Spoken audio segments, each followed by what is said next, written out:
Hello, मेरा नाम है जुनैद और आप देख रहे हैं इमर्जिंग एचबीसी। तो मेरे पास एक वीडियो में कमेंट आया था। एक मेरे जो व्यूवर्स हैं उन्होंने कमेंट किया था। वो अभी बेंगलोर में किसी कंपनी में काम कर रहे हैं, किसी छोटी कंपनी में।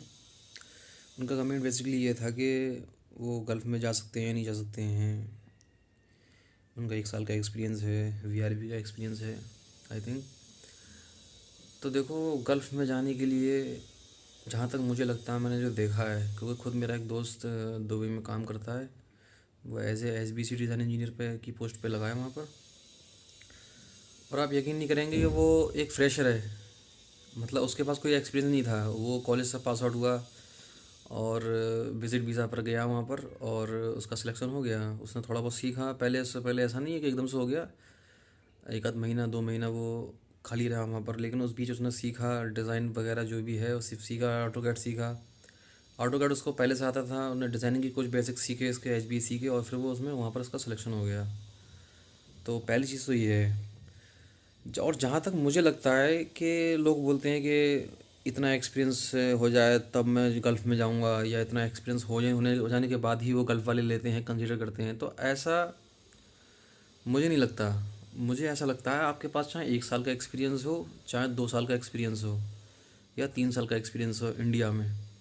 अगर आपके पास इंडिया का 3 साल का एक्सपीरियंस है, 2 साल का है, 1 साल का है, तो दुबई या सऊदी अरब में आपको एज ए कंसीडर करेंगे वो फ्रेशर। आपको फ्रेशर ही कंसीडर करेंगे वो लोग। इससे ज़्यादा कंसीडर नहीं कर सकते वो। क्योंकि मैंने जहाँ तक देखा है, जो लोग जाते हैं दुबई या सऊदी अरब, तो मैंने उनको देखा है कि वो अ, उनकी सैलरी वही सेम रहती है जो एक फ्रेशर की सैलरी रहती है स्टार्टिंग में। क्योंकि उनके पास जो एक्सपीरियंस है वो इंडिया का एक्सपीरियंस है, उनके पास गल्फ़ का एक्सपीरियंस नहीं है। अगर किसी के पास गल्फ़ का एक्सपीरियंस है, फिर वो गल्फ़ में फिर से ट्राई करता है, तो डेफिनेटली उसकी सैलरी इंक्रीज़ होगी। ठीक है, जॉब के चांसेस भी बढ़ जाएंगे उसके।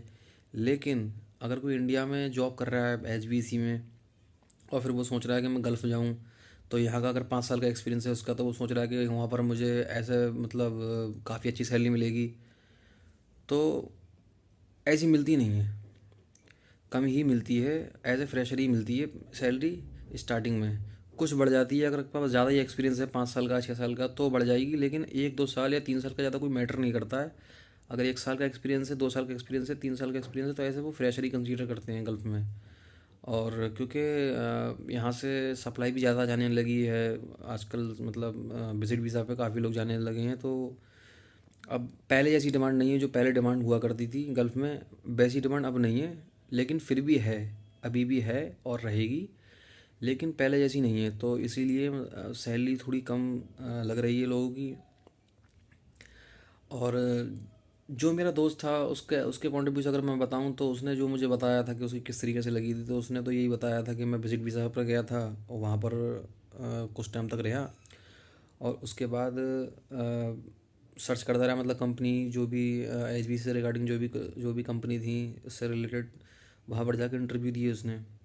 ठीक, थोड़ा बहुत उसे आता था एचबीसी का बेसिक्स, और ऑटोकैड आता था। तो उसने वहाँ पर सीखा कुछ खुद से, और फिर उसका किसी कंपनी में सिलेक्शन हो गया वहाँ पर एज ए फ्रेशर।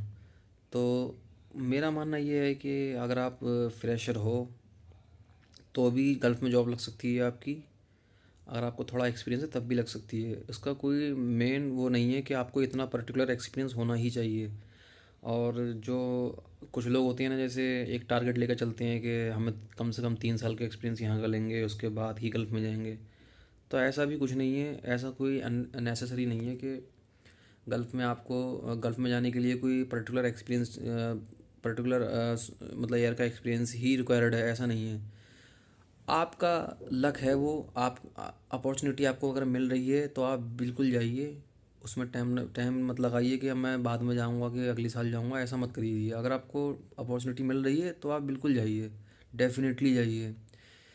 ठीक है। और बाकी अपॉर्चुनिटी अगर नहीं मिल पा रही है, तब आप थोड़ा वेट कर सकते हैं अपॉर्चुनिटी के आने तक का। लेकिन जैसी अपॉर्चुनिटी मिलती है तो आप जाइए, बिल्कुल बिल्कुल जाइए। उसमें ये नहीं है कि मेरे पास 1 साल का एक्सपीरियंस है, मैं कैसे काम करूँगा। आप अगर 1 साल का एक्सपीरियंस है तब भी कर सकते हो आप गल्फ़ में।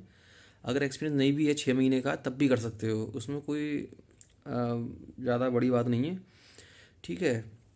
और बाकी अगर मैं बात करूं कि कुछ लोग बोल रहे हैं कि अपॉर्चुनिटी किस तरीके से मिले गल्फ़ के लिए।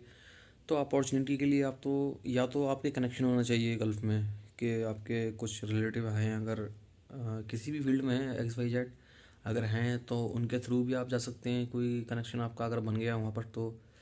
लेकिन अगर ऐसा कनेक्शन नहीं है, कोई रिलेटिव नहीं है, आप मतलब इंडिविजुअल है, कोई रेफरेंस नहीं है, तो तब भी जा सकते हैं आप। उसके लिए क्या करना पड़ेगा आपको, जो जेन्युइन कंसल्टेंसी है ना, उनके कांटेक्ट में रहना पड़ेगा आपको। काफ़ी सारी हैं, मुंबई में है, दिल्ली में है और बेंगलोर, सब हर जगह होती हैं कंसल्टेंसी।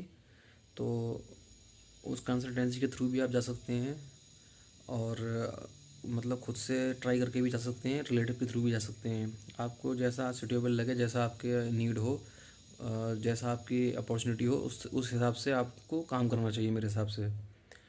और बाकी अगर आप जॉब में हैं, इंडिया में हैं, काम कर रहे हैं बीआरएफ में या बीआर चिलर में, जिस जिस जिस भी टाइप के प्रोजेक्ट्स आप कर रहे हैं, तो उनको अच्छे से करने की कोशिश कीजिए, अच्छे से उन्हें एग्जीक्यूट कीजिए, सब चीज़ें समझिए कि काम कैसे कर रही हैं।